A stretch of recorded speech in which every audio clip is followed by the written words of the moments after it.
Good evening everyone, আমি doctor MDS আজম। ঘাড়ে ব্যথা নিয়ে প্রচুর পেশেন্ট আমাদের কাছে আসে। তার কারণ কিন্তু অনেকই কারণ থাকতে পারে, ডিফারেন্সিয়াল ডায়াগনোসিস অনেক থাকতে পারে। তার মধ্যে সবথেকে ইম্পর্টেন্ট কারণটা হচ্ছে সার্ভাইকাল স্পন্ডাইলোসিস। এটা যদি ঠিক বোঝাতে চাই তাহলে হচ্ছে নেক বাত, এটাকে জাস্ট বোঝানোর জন্য একটা আর্থ্রাইটিস অফ নেক বাত বলা হয়। অনেক কারণ থাকে এর পেছনে, অনেক সমস্যা থাকে এর পেছনে এই প্রবলেমটা হওয়ার জন্যই। তো আজকে টপিকসটা হচ্ছে সার্ভাইকাল স্পন্ডাইলোসিস। এটা কি, এর পেছনে কি কি কারণ থাকতে পারে, সিমটম কি হতে পারে, আমরা কি করে ডায়াগনোসিস করব, হাউ টু প্রিভেন্ট, কি করলে আমরা এটা হবে না, কিংবা হলে আমাদের অনেকটা রিলিফ দেবে, লাস্টলি এবং mostly important treatment. Cervical spondylosis এটা এক কথাই বলবো নেক আর্থ্রাইটিস অফ নেক বা নেক বাত। একটা জেনারেল টার্ম ওয়ার এবং টিয়ার অ্যাবাউট সার্ভাইকাল স্পাইন। আমাদের সার্ভাইকাল ভার্টিব্রা কিন্তু 7খানা ভার্টিব্রা, 7 ভার্টিব্রা প্রেজেন্ট আছে। যখনই স্পন্ডাইলোসিস হয় তখন কোনো একটা ভার্টিব্রাতে গিয়ে কোনো একটা ভার্টিব্রাতে প্রবলেম কিংবা 7টা ভার্টিব্রাতে প্রবলেম আসতে পারে। এই প্রবলেম অনেক সময় অনেক হয়। কারণ কি এটার পেছনে? প্রথম যেটা কারণ হচ্ছে ডিজেনারেটিভ একটা ডিস্ক যদি ডিজিজ থাকে, স্পাইনে যদি কোনো একটা ডিজেনারেটিভ ডিস্ক থাকে তার জন্য একটা হওয়ার চান্সটা বেশি থাকে। হার্নিয়েটেড ডিস্ক, অনেক ডিস্কগুলো হার্নিয়েশন হয়ে যায়, তার জন্য অনেক সময় হয়। অস্টিওআর্থ্রাইটিস একটা ইম্পর্টেন্ট ফ্যাক্টর। বোন স্পার অস্টিওফাইটস তৈরি হয় বোন, সেটার জন্য also important factor. Spinal stenosis একটা ইম্পর্টেন্ট ফ্যাক্টর। এই প্রবলেমগুলোকে হতে সাহায্য করবে কিছু কিছু ফ্যাক্টর। আমরা লাইফস্টাইল, আমরা যে লাইফ রিডিং করি, কিছু কিছু ফ্যাক্টর এই প্রবলেমগুলো হতে সাহায্য করে। তার মধ্যে হচ্ছে যে স্মোকিং একটা ইম্পর্টেন্ট ফ্যাক্টর। এই ফ্যাক্টরগুলো হওয়ার জন্য অনেকটাই দায়ী। যাদের একটা ওল্ড এজ পার্সন যারা থাকে তাদের ক্ষেত্রে হওয়ার চান্সটা অনেকটা বেশি হয়। স্ট্রেনিং, নেকে খুব স্ট্রেন পরে, অনেক খুব ভারী কাজ নেকে মাথা দিয়ে হয়তো বা নেক দিয়ে করার চেষ্টা, তাদের ক্ষেত্রে হয়। অনেক পেশেন্ট আমাদেরকে বলে একটা ইনজুরি, একটা হিস্ট্রি অফ ইনজুরি একটা থাকে, অনেক পেশেন্ট আমাদের বলে, সেটাও একটা ইম্পর্টেন্ট ফ্যাক্টর। একটা ফ্যামিলি হিস্ট্রি যদি সার্ভাইকাল স্পন্ডাইলোসিস থাকে তাহলে একটা ইম্পর্টেন্ট ফ্যাক্টর ক্রিয়েট করে এই জন্য। অকুপেশনটা কি?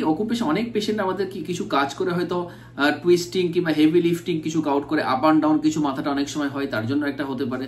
ওভারওয়েট কিছু যদি আমরা নিয়ে যাই, সেটা একটা অলসো ইম্পর্টেন্ট ফ্যাক্টর। তো এই ফ্যাক্টরগুলো অনেকটাই দায়ী কিন্তু এই প্রবলেমের জন্য, সার্ভাইকাল স্পন্ডাইলোসিসের জন্য এই ফ্যাক্টরটা অবশ্যই দায়ী। সিমটম, পেশেন্টের কি কি সিমটম থাকবে? প্রথম একটা সিমটম পেশেন্ট আমাদের বলবে যে একটা নেক স্টিফনেস একটা থাকবে, কিংবা ঘাড়ে একটা ব্যথা পেশেন্ট নিয়ে আসবে, এবং তার সাথে কি নেক পেন, তার সাথে স্টিফ নেক তো থাকবে। মাসেল স্প্যাজম একটা হতে পারে। সকালে ঘুম থেকে উঠে নেক একদমই নড়াতে পারে না, স্পেশালি মর্নিং কিংবা রেস্টের পরে হয়। একটু নড়াচড়া করার পর একটু বেটার ফিল হয়। একটু আবহাওয়া, ওয়েদার চেঞ্জ হলে অনেকটা বেড়ে যায়। তার সাথে ডিজিনেস থাকতে পারে, একটা ভার্টাইগো থাকতে পারে, একটা হেডেক থাকতে পারে, তার সাথে একটা নসিয়া ভমিটিং টেন্ডেন্সি থাকতে পারে, একটা লস অফ স্লিপ থাকতে পারে। তার সাথে আরেকটা কি, যে অনেক সময় নর্মাল কিছু প্রবলেম অনেক সময় সাথে নামনেস একটা থাকতে পারে। অনেক পেশেন্ট আমাদের বলে যে জায়গাটা মনে হচ্ছে অবশ হয়ে যাচ্ছে, নামনেস হচ্ছে। তো এই সমস্যাগুলো আমাদের কাছে কিন্তু সিমটম হিসাবে অনেক পেশেন্ট আমাদের কাছে নিয়ে আসে। How to prevent it, spondylosis কি করে প্রিভেন্ট করব আমরা? প্রথম যেটা ইম্পর্টেন্ট ফ্যাক্টর হচ্ছে একটা এক্সারসাইজ যদি আমি ঠিকঠাক করে করি তাহলে অবশ্যই একটা বিশাল ফ্যাক্টর ফর প্রিভেনশন। নেকের একটা এক্সারসাইজ যদি আমি করি, একটা ইজিলি ফ্লেক্সিবল যদি টেন্ডন যদি হয়, এক্সারসাইজ করার পরে কি হয়, মাসেলস এবং টেন্ডন ইজিলি ফ্লেক্সিবল হয়ে যায়। এটা also important factor for prevention of cervical spondylosis. Maintaining good posture, আমরা যে বসি লং পিরিয়ড ধরে, তাহলে আমরা একটা পশ্চারটা আমার ঠিক রাখতে হবে যেন আমার সার্ভাইকাল যেন যে ভার্টিব্রা সেটা বেন্ড না হয়ে যায়, সেটা একটা লক্ষ্য রাখতে হবে। ইটিং ওয়েল, আমাকে অবশ্যই একটা ভেজিটেবল খেতে হবে, তার সাথে আমাকে ফ্রুটস খেতে হবে, ভিটামিন ডি জাতীয় খাবার আমাকে খেতে হবে, ক্যালসিয়াম, ভিটামিন জি, এগুলো প্রচুর পরিমাণে আমাকে খেতে হবে। তার সাথে কি ইনফ্লামেশন, তার সাথে আমাকে স্পাইসি ফুড, তার সাথে ফ্যাটি ফুড, এগুলো আমাকে বাদ দিতে হবে। স্মোকিং একটা অ্যাভয়েড করতে হবে। Smoking, alcohol also important factor, এটা অ্যাভয়েড করতে হবে। সেকেন্ডারি ইনফ্লামেশন হওয়ার অনেকটা ট্রিগার করে, তো এটা আমাকে অ্যাভয়েড করতে হবে।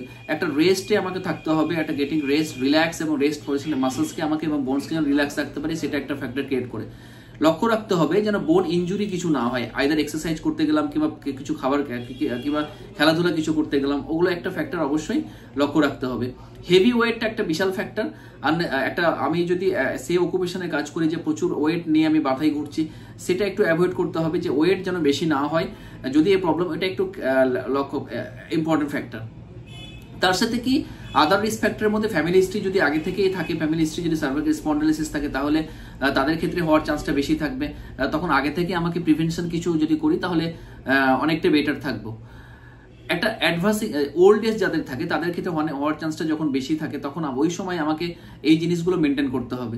ডায়াবেটিক যারা পেশেন্ট তাদের ক্ষেত্রে হওয়ার চান্সটা বেশি, তো ডায়াবেটিক পেশেন্ট থাকলে আমাকে আগে থেকে যে ডায়াবেটিক্সটা যদি প্রিভেনশন করতে পারি তাহলে অনেকটাই বেটার ফিল, অনেকটাই প্রিভেনশন করতে পারবো সার্ভাইকাল স্পন্ডাইলোসিসকে। হাই ব্লাড প্রেশার যারা ভুগছে, হাইপারটেনশন, তাদের ক্ষেত্রেও হওয়ার চান্সটা বেশি। হাই ব্লাড প্রেশার যদি আমি যদি কন্ট্রোল করতে পারি তাহলে অবশ্যই cervical spondylosis also control. Lastly obesity এবং যারা ওভারওয়েট থাকে তাদের ক্ষেত্রে হওয়ার চান্সটা বেশি। তো আমাকে ওয়েটটা কোনো রকম না বাড়ে সেটা আমাকে খেয়াল রাখতে হবে। তো এগুলো ফ্যাক্টর একটা বিশাল ফ্যাক্টর ক্রিয়েট করে এই প্রবলেমের জন্য। প্রিভেনশন যদি আমি এগুলো যদি প্রিভেন্ট করি তাহলে অবশ্যই সার্ভাইকাল স্পন্ডিলোসিস থেকে আমি বাঁচতে পারবো। ডায়াগনোসিস কি কি করতে পারবো? ডায়াগনোসিস সব থেকে ইম্পর্টেন্ট ডায়াগনোসিস হচ্ছে ডেফিনেটলি একটা এক্সরে। আমি যদি একটা এক্সরে করি তাহলে এক্সরেতে 90% আমার ডায়াগনোসিস হয়ে যায়। তারপর আরো বেটার কিছু ডায়াগনোসিস, সিটি স্ক্যান একটা দরকার পড়ে, এমআরআই একটা অবশ্যই দরকার পড়ে, এমআরআই তার সঙ্গে মায়োলোগ্রাম অনেক সময় হয়, নার্ভ কন্ডাকশন স্টাডি অনেক সময় করতে পারি। তো এগুলো ডায়াগনোসিস যদি আমি করি তাহলে আমরা কনফার্ম করতে পারবো ইনভেস্টিগেশন যে এটা সার্ভাইকাল স্পন্ডাইলোসিস। এবার আমরা বলবো যে কমপ্লিকেশন কি কি আসতে পারে। কমপ্লিকেশন যদি আমি স্পন্ডাইলোসিস থেকে স্পাইনাল স্টেনোসিস হতে পারে। এটা হওয়ার জন্য স্পাইনাল ক্যানালটা ন্যারোয়িং হয়ে যায়, এই জন্য নার্ভকে খুবই নার্ভ রুটকে কম্প্রেস করে, এই জন্য একটা ট্রিমেন্ডাস সিচুয়েশন পেশেন্টটা খুব খারাপ অবস্থায় নিয়ে আসে। এই অবস্থাটাকে আমরা সার্ভাইকাল স্পন্ডাইলোটিক মায়োলোপ্যাথি বলবো। তো আমরা অবশ্যই কিন্তু ট্রিটমেন্ট, আমরা প্রিভেনশন তার সঙ্গে ট্রিটমেন্টটা অবশ্যই যদি ঠিকঠাক সময় যদি চালিয়ে যায় তাহলে ডেফিনেটলি এই প্রবলেম থেকে মুক্তি পাওয়া যাবে। লাস্টলি এবং মোস্টলি ইম্পর্টেন্ট ট্রিটমেন্ট, যেহেতু একজন আমি হোমিওপ্যাথি ডক্টর, ট্রিটমেন্ট ডেফিনেটলি প্রত্যেকটা রোগেরই আছে, কিন্তু একটা লিমিটেশন ডেফিনেটলি আছে। লিমিটেশন বলতে যদি একটা লিমিট পরে যদি পেশেন্ট আমাদের কাছে আসে তাহলে কোনো রকমভাবে সেটা সাকসেসফুল পাওয়া যায় না, তার জন্য আদার কোনো হয় সার্জারি কিংবা আদার কোনো ট্রিটমেন্ট প্রয়োজন হয়। প্রত্যেকটা ট্রিটমেন্টে কিন্তু লিমিটেশন আছে, যে সব রোগেই যে 100% সেরে যাবে এটা মোটেও কিন্তু না। অবশ্যই পেশেন্টের সঙ্গে কথা বলা, তার সঙ্গে ইনভেস্টিগেশন, ডায়াগনোসিস, ইনভেস্টিগেশন দেখা, যত রিপোর্ট আসে তারপরেই পেশেন্টকে বলা যায় যে কতটা সুস্থ হবে না এরপরে অন্য কোনো সার্জারি কিংবা কোনো স্টেপ নেওয়া যাবে। তবু আমাদের এক্সপিরিয়েন্স থেকে ইনিশিয়াল স্টেজে সার্ভাইকাল স্পন্ডিলোসিস খুবই ভালো রেসপন্স আমরা পেয়েছি। যদি আমরা ইনিশিয়াল স্টেজে আসি, তার সঙ্গে কিছু যদি মেনটেন্যান্স আমি করি ঠিকঠাক করে, তাহলে ডেফিনেটলি পেশেন্ট ভালো থাকে এবং ভালো থাকবে ডেফিনেটলি। আমরা যদি এই প্রবলেমটা নিয়ে আসি, কিছু স্পেসিফিক মেডিসিন আমাদের আছে, কিন্তু তার জন্য সিমটম সিমিলারিটি ডেফিনেটলি দরকার পড়ে। স্পেসিফিক ওষুধ আমার ক্ষেত্রে, আমার এক্সপিরিয়েন্স থেকে আমি বলবো, তা বলে সবার ক্ষেত্রে নাও হতে পারে, কিন্তু তার জন্য একটা সিমটম সিমিলারিটি প্রত্যেকটা ডক্টরের কাছে দরকার আছে। প্রত্যেকটা পেশেন্টের কাছে ডিটেলস সিমটম সিমিলারিটি নিয়েই কিন্তু আমরা মেডিসিন সিলেকশন করি এবং করবো। কিন্তু আমার ক্ষেত্রে যেসব মেডিসিনগুলো স্পেশালি আসে, ব্রায়োনিয়া খুব ভালো আসে, অ্যাকুট স্টেজে রাস্টাক্স আসে, লিডাম্পাল খুব ভালো আমরা দেখেছি কাজ হয়, হাইপেরিকাম খুবই ভালো আসে, ইভেন আর্নিকা খুব ভালো রেসপন্স করে, রুটা খুবই ভালো কাজ করে, ক্যালকেরিয়া ফ্লোর, ক্যালকেরিয়া ওয়াস, ক্যালকেরিয়া ফস, তার সাথে সিমফাইডাম, এগুলো অ্যাকুট কেসে এগুলো মেডিসিন আমাদের কাছে আমরা আসে।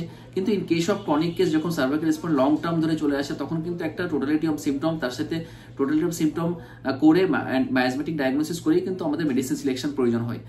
তো আপনারা প্লিজ এগুলো ট্রাই করবেন না ঘরে। যদি এরকম প্রবলেম থাকে নিয়ারেস্ট কোনো ডক্টরের সঙ্গে কনসাল্ট করুন। আইদার সেটা এমবিবিএস হতে পারে, আয়ুর্বেদীয় হতে পারে, কিংবা হোমিওপ্যাথি হতে পারে, আইদার বিএইচএমএস, ডিএইচএমএস, ডিএমএস যাই হোক না কেন। তো আমি আমার প্যাথি হিসেবে বলছি যে এক্সেলেন্ট মেডিসিন এটা আছে। আপনারা কাছাকাছি কোনো ডাক্তার যদি পান, অবশ্যই কাছাকাছি কোনো ডাক্তারের সঙ্গে কনসাল্ট করুন, তাহলে ডেফিনেটলি প্রবলেম আপনার সলভ হবে। আজকে আপাতত এটুকুই, নেক্সটে আরও কিছু ভালো টপিকস নিয়ে আসবো। আপনাদের ভালো লাগলে কমেন্ট করুন, আবার নেক্সট ভিডিও দেখা হবে। আপাতত সবাই ভালো থাকুন, সবাইকে ধন্যবাদ।